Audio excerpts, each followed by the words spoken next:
Bismillahirrahmanirrahim. Değerli dinleyiciler, insanlar üç dəstəyə bölünürlər. Kur'an-ı Kerim'de de bunun hakkında məlumat verir. İnsanları üç dəstəyə bölür.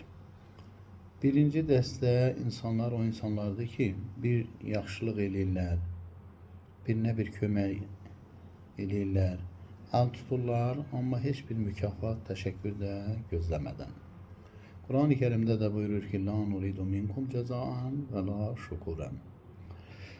Əhl-i beyti bunun bariz nümunələrindən sayır ki, Əhl-i beyt, Peyğəmbər ailəsi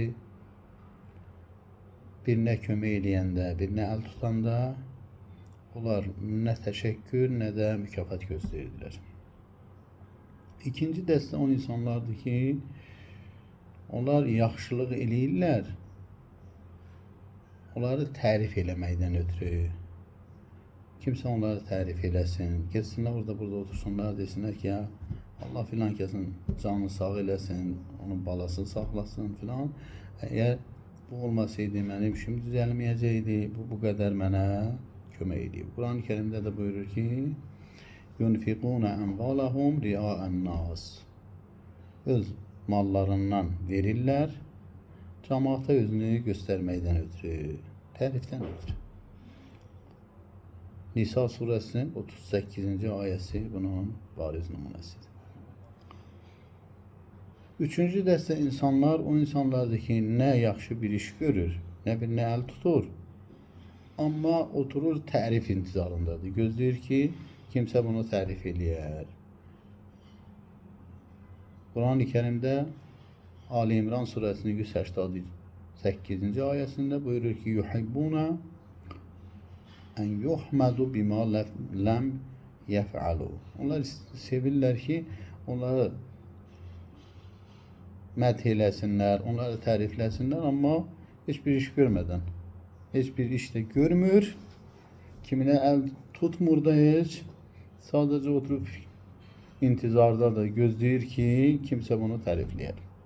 Bəs bu iki dəstəni ki, həm yaxşılıq eləyir, kiməsə özünü göstərməkdən ötürü, tərifdən ötürü, ikinci dəstədə heç yaxşı işdə görmür, bir əl tutmur da, amma oturub gözləyir ki, kimsə onu tərifləyəcək. Bu iki dəstənin ikisi də Kur'an-ı Kerim'də bunları məzəmmət eləyir. Amma üçüncü dəstə o insanlar ki, yaxşı iş görürlər, heç bir mükafatda, təşəkkürdə gözləmədən Kur'an-ı Kerim əsl insaniyyətin kökünü bunlarda görür. Bugün də ictimaiyyətimizdə əsas problem də elə bundan ibarətdir ki, bir insan görürsən ki, birinə yaxşılıq eləyir, gözləyir ki, gələcəkdə ola bilsin ki, mənim işim ondan keçə və yaxud da o mənə bir təşəkkür bildirə, mənim qədrimi bilə. Elə də olur ki, həmin o insana ki, kömək olunub gələcəkdə onun qədrini bilmir. Onun yaxşılığın qədrini bilmir. Hətta eləsi olur ki, düşmən olur ondan. Bu insan ki, o digərinə kömək eləyib, oturur, peşmançılıq göstərir, peşman olur, əsəbləşir, stres keçirir. Ay kaş mən gəlin, mənim qollarım qırılıydı, mən belə olaydım, elə olaydım, buna kömək etməyəydim. Çünki məqsəd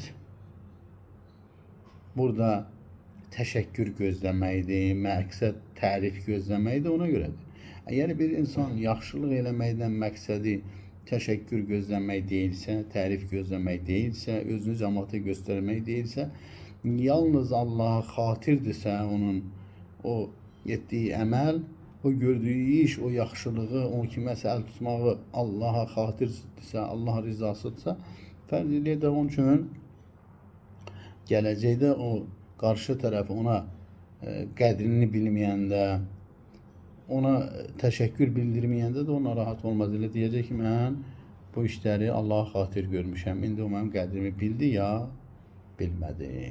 Bugün ictimaiyyətimizdə bu problem yaşanır. Hətta eləsi də olur ki, da yaxşılıqdan əl çəkir. Deyir ki, niyə yaxşılıq eləyim, niyə filan kəsə əl tutmalıyam? Onsuz da o gələcəkdə mənim qədrimi bilməz. Bu söhbətlər boş söhbətlərdir. Gəlin ictimaiyyətdə yaxşılıq eləyək, məqsədimiz Allaha xatir olsun. Biz axı tək yaşamaq üçün deyilik. Biz axı sosial bir varlığıq. İctimaiyyətdə yaşayıb və yaşatmaq üçün olan bir varlığıq. Həm yaşamalıyıq bu dünyada, həm də kiməsə əl tutmalıyıq. Kimisə yıxılmış bir insanın qolundan yapışıb onu qaldırmalıyıq. Həm yaşamaq, həm yaşatmaq üçün olan bir varlığıq. Allah hamınızdan razı olsun.